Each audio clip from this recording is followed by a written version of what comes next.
My girlfriend spat in my face when I proposed on Christmas, sneering, "This ring is as pathetic as you." I ended things on the spot. Now she's begging me to come back. She spat in my face, actual spit, right in my face, on Christmas, in front of my entire family. I was on one knee, holding a $6,500 ring. My hands were shaking. My mom had tears in her eyes. Everyone was smiling. And Maya, the woman I'd supported for 2 years, the woman I'd just asked to marry me, looked at the ring like it was a dead rat and said, "This ring is as tiny and pathetic as you." Then she leaned forward and spat. My mom gasped. My dad half stood from his chair. My brother shouted something I couldn't hear through the ringing in my ears. I stayed on one knee for what felt like an hour, but was probably 3 seconds. The spit was warm on my cheek, running down toward my jaw. The ring box was still open in my hand, the diamond catching the Christmas lights. Everything felt underwater, muffled, wrong. Maya wasn't done. Jessica's boyfriend gave her a 3-carat ring. 3 carats? He has actual class. But you? She laughed, sharp, cruel. "You're cheap. You're embarrassing me with this sad little ring in front of everyone." I slowly stood up, grabbed my napkin, wiped the spit from my face. My voice came out calmer than I expected. "We're done. Get your stuff and get out of my apartment." She laughed again. "Good, because I've been fucking Derek for 5 months anyway. My personal trainer. He's more of a man than you'll ever be. He doesn't nickel and dime me like you do. You're boring,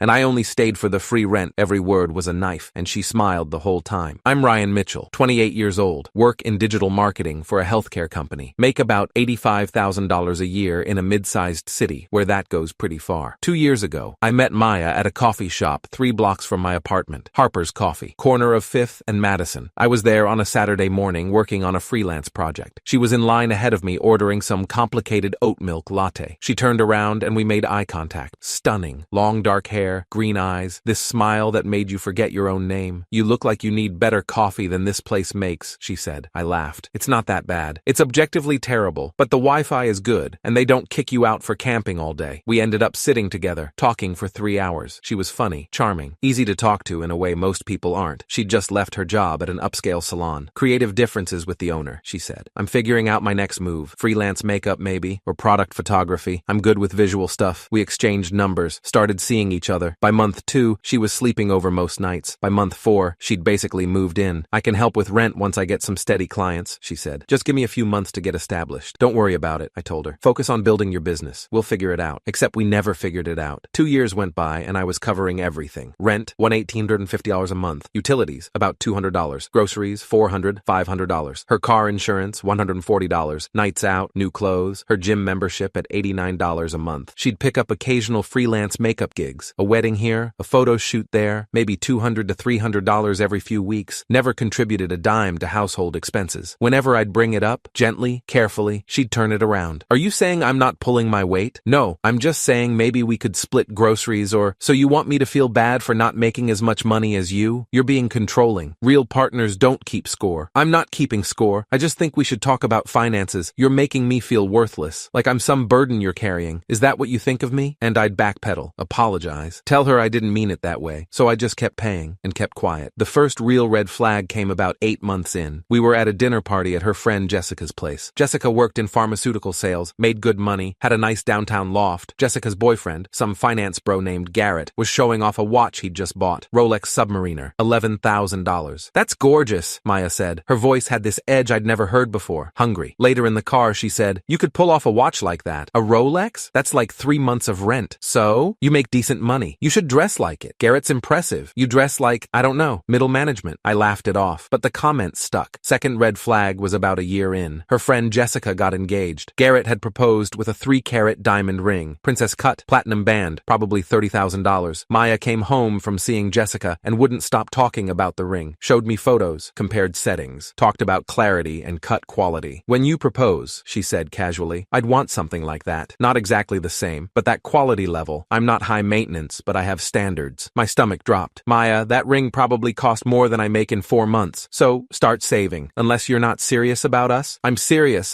then it shouldn't be a problem." She kissed me and changed the subject. Third red flag was about 18 months in. I found out she'd opened a credit card in my name. Nothing major, $200 balance, but she'd used my social security number without asking. "I needed to buy some equipment for a photo shoot," she explained. "It was urgent and my cards were maxed. I was going to tell you, you can't open credit cards in someone else's name. That's illegal." "Oh my God, you're being so dramatic. I'll pay it off. It's fine." She never paid it off. I did. In 3 months of extra shifts and skipped lunches, but I told myself it was a mistake, that she didn't understand understand how credit worked, that she'd learn. I was an idiot. By year 2, I knew things weren't right, but I loved her, or I thought I did, or I was too stubborn to admit I'd wasted 2 years. I started thinking about proposing. Marriage would change things, I told myself. It would give us that next level of commitment, maybe motivate her to be a real partner, to contribute, to build something together. So I started saving, cut my lunch budget from $12 a day to homemade sandwiches, canceled Netflix, Spotify, Hulu, stopped going out with coworkers after work, lived bare minimum. It took 3 months to save $6,500. I went to Bennett's Jewelry on a Tuesday afternoon in November. The jeweler, Henry Bennett, third-generation jeweler, 32 years in business, walked me through options. For your budget, I can do a beautiful white gold band with a 0.75 carat center stone. Excellent clarity. Nice fire. It'll photograph well. Is that enough? I asked, feeling stupid. I mean, is that a good ring? Henry smiled kindly. Son,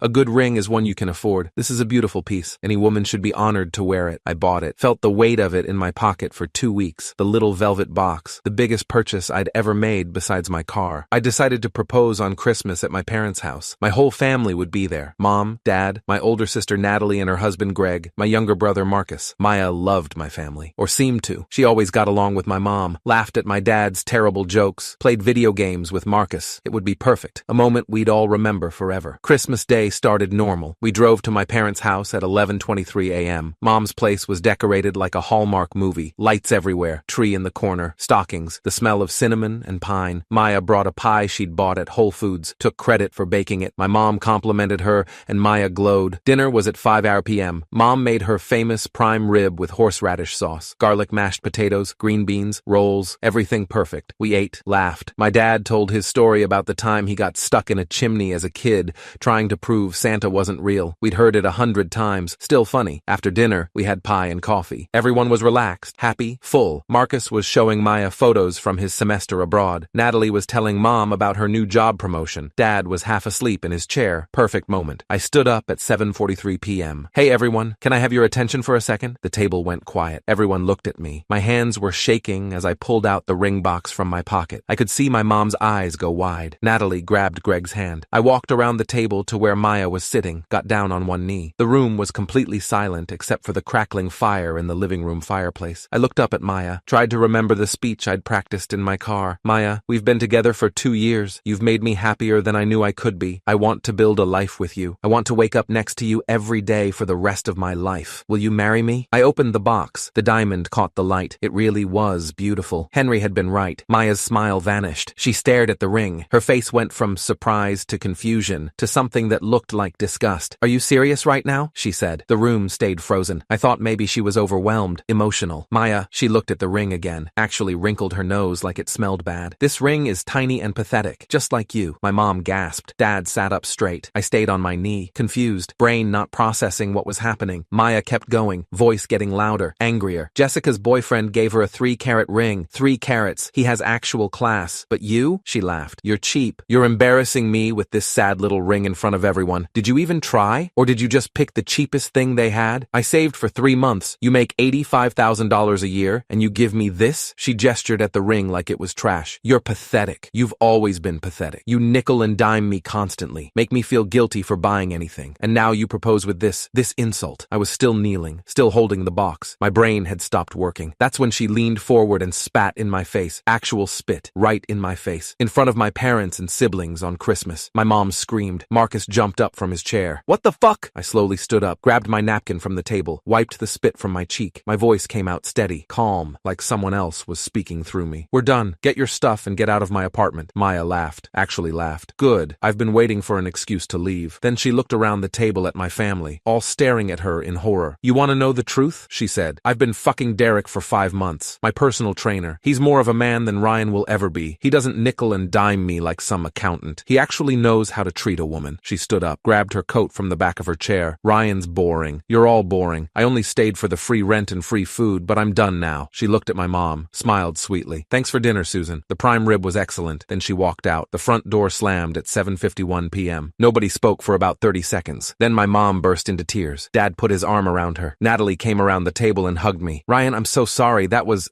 horrible. I'm fine, I said. I wasn't fine, but I said it anyway. Marcus was red-faced. I'm going to find her. I'm going to— No, my voice came out sharp. Just leave it. She's gone. It's done. I sat back down at the table, looked at the ring box still in my hand, closed it, put it in my pocket. I'm sorry, I said to everyone. I ruined Christmas. You didn't ruin anything, Dad said quietly. She did. I left at 8:34 p.m., drove home in complete shock. The roads were empty. Christmas lights blurred past. I kept replaying it, the spit hitting my face, her voice saying, pathetic, the look of disgust. Got home at 9:17 p.m., walked into my apartment. Our apartment. Except it wasn't ours anymore. Her makeup was all over the bathroom counter, her clothes in the closet, her shoes by the door, her books on the shelves. 2 years of her life tangled up with mine. I started packing. I spent the entire night packing everything Maya owned into garbage bags, every piece of clothing, every makeup product, every book and photo and random piece of junk she'd accumulated. 13 garbage bags by 3:47 a.m. I dragged them all down to the parking lot, piled them in the snow next to the dumpster. Then I went back inside and texted her at 4:23 a.m. Your stuff is in the parking lot. You have until noon to pick it up. After that, I'm donating everything. No response. At 7:45 a.m., I called a locksmith. Rodriguez Lock and Key, emergency holiday service, cost me $280, but they came out by 9:30 a.m. and changed my locks. By 10:15 a.m., I was sitting in my apartment with new keys, 13 bags of Maya's life sitting in the snow 3 stories below. At 11:47 a.m., I watched from my window as a black Mercedes pulled into the parking lot. Maya got out of the passenger side. A guy got out of the driver's side. Tall, gym bro build, expensive leather jacket, had to be Derek. They walked toward the pile of garbage bags. Maya was pointing up at my window, saying something to Derek. He looked up, saw me watching, started walking toward my building. Oh hell no. I met him in the lobby. Where is she? He demanded, voice trying to be intimidating. Who? Don't play games. Maya, where's her stuff? In the parking lot where I told her it would be. Take it and leave. He stepped closer, trying to crowd me. You don't get to throw her out like trash. I didn't throw her out. She left after spitting in my face on Christmas. But sure, I'm the bad guy here. You're a fucking loser, dude. She told me all about you. Cheap, controlling, pathetic. And yet she lived rent-free in my apartment for 2 years. Interesting definition of pathetic. His face went red. He shoved my shoulder. You want to say that again? I stepped back. Not because I was scared. Because parking lots in winter are slippery as hell, and I knew where this was going. Just take her stuff and leave, I said calmly. He came at me again. Aggressive. Puffed up. I sidestepped. His expensive dress shoes had zero traction on the wet lobby floor. His momentum carried him forward. He tried to catch himself. Failed. Went down hard. Face first into the floor. Got up red-faced. Ego more bruised than his face. Stormed back outside without saying anything. I watched from the window as they loaded what they could fit into the Mercedes. Took about 7 bags. Left 6 behind. They drove off at 12:34 p.m. I donated the rest to Goodwill that afternoon. The next 3 months were rough. I threw myself into work. Picked up extra projects. Stayed late. Avoided going home because being in the apartment reminded me of her. My mom called every few days. How are you doing? Fine. Ryan, I'm fine, Mom. Really, I wasn't fine, but I didn't want to talk about it. Natalie came over with groceries one Saturday. You look like shit. Thanks. I'm serious. When's the last time you ate something that wasn't takeout? I don't know. Tuesday? She made me pasta. We sat on my couch and watched The Office reruns. She was awful, Natalie said. We all knew it. We just didn't want to say anything. You knew? Ryan, she talked about money constantly, always comparing you to other people's boyfriends, always hinting about expensive things she wanted. We could all see it. Why didn't anyone say anything? Would you have listened? Probably not. 3 months and 2 weeks after Christmas, I met Rachel. We'd worked together for about a year. Different departments, marketing and sales. We'd been friendly, but not close. She stopped by my desk on a Tuesday at 2:47 p.m. Hey, some of us are getting drinks after work. You should come. I don't know. You've been turning down every invitation for 3 months. 1 drink, then you can go home and be miserable alone. I laughed. First real laugh in months. Fine. 1 drink. We went to Murphy's bar on 5th Street. 6 people from work. Rachel ended up sitting next to me. We talked for 3 hours. She was funny, easy to talk to, genuine in a way I'd forgotten people could be. I heard about your Christmas, she said carefully. I'm really sorry. Who told you? Marcus works in IT. He told half the building. Of course he did. For what it's worth, the consensus is that she's awful and you dodged a bullet. Doesn't feel like it. It will, eventually. We started seeing each other, casually at first, then more seriously. Rachel was different from Maya in every way. She had a job, paid her own bills, split checks, never made me feel guilty for not spending money on her. I like you for you, she said one night over pizza, not your wallet. By month 4, she was staying over a few nights a week. By month 6, we were talking about moving in together. I need to be really clear about something, I told her. I'm not ready to propose. After what happened, Ryan, we've been dating for 6 months. Nobody's expecting a proposal. I just want to make sure we're on the same page about finances and contributions, and you want to make sure I'm not using you. I didn't say that. You didn't have to. She took my hand. I have a job I love. I pay my own bills. I don't need someone to take care of me. I just want a partner. Someone who shows up and treats me with respect. That's it. I believed her. 10 months after Christmas, there was a knock at my door at 7:23 p.m. on a Tuesday. Rachel was over. We were watching The Great British Bake Off and eating Thai food. I looked through the peephole. My heart dropped. Maya, standing in the hallway, holding a plate of cookies, smiling like nothing had ever happened. Who is it? Rachel asked from the couch. Nobody, just stay here. I didn't open the door. What do you want, Maya? Ryan, hi, I made cookies. I wanted to apologize for how things ended. You need to leave. Can we just talk for 5 minutes? I miss you. Maya, you have a restraining order. You're not supposed to be here. 6 weeks after Christmas, she'd shown up drunk at 2 a.m. pounding on my door, screaming about how Derek had dumped her, how I was the only good man she'd ever known, how she'd made a mistake. I'd called the police. She'd been escorted out. I'd filed for a restraining order. Judge granted it for 1 year. She was supposed to stay at least 100 yards away. The restraining order is just a misunderstanding, Maya said through the door. We can work this out. Is everything okay? Rachel called from inside. The second Maya heard another woman's voice, everything changed. The sweet mask dropped. Her voice went sharp, vicious. Who the fuck is that? Maya, leave or I'm calling the cops. You moved on already? You asshole! She started pounding on the door. I supported you for 2 years. You lived rent-free in my apartment for 2 years. I loved you! You spat in my face on Christmas! She started screaming, calling me every name imaginable. The cookies hit my door, hard, like rocks. My neighbor Steve opened his door. What the hell? A cookie flew past his head, hit the wall behind him, left a dent. I'm calling the police, Steve yelled. Maya started throwing cookies faster. At my door, at Steve's door, at the walls. Rachel came to the door, stood behind me. Ryan, what's happening? Stay back, I said. Through the peephole, I could see Maya's face, red, tear-stained, mascara running. She looked deranged. You ruined my life, she screamed. Derek left me. I have nothing. This is your fault. 2 police officers arrived at 7:34 p.m. Officer Maria Santos, 12 years on the force, and Officer James Park, 8 years, came up the stairs. Maya was still in the hallway, surrounded by broken cookies, mascara running down her face, still holding one cookie ready to throw. Ma'am, drop the cookie, Officer Santos said. Maya looked at the cookie in her hand, at the police, at my door. She threw it at Officer Santos. It hit her vest, broke apart. Okay, turn around, hands behind your back. I didn't do anything wrong. They arrested her at 7:39 p.m., cuffed her right there in the hallway, surrounded by broken gingerbread. Officer Santos recognized her name from the system. You have an active restraining order. You're not supposed to be within 100 yards of this residence. He's my boyfriend! Ma'am, you're under arrest for violating a protective order. They walked her out in cuffs. She was crying, screaming my name, saying she loved me. Rachel stood in my doorway watching it all. That was her? Yeah, she seems stable. I laughed. Couldn't help it. Sorry you had to see that. Are you kidding? That was the most entertaining Tuesday I've had in months. Maya was charged with violating a restraining order. Second offense. The first being the drunken 2 a.m. incident. Judge Patricia Morrison, family court, 19 years on the bench, was not sympathetic. Ms. Cooper, you violated a court order. Not once, but twice. You showed up at Mr. Mitchell's residence after being explicitly ordered to stay away. You became violent. You threw objects at police officers. What do you have to say for yourself? I was trying to apologize. By assaulting people with baked goods? They were cookies. They were weapons. Ms. Cooper,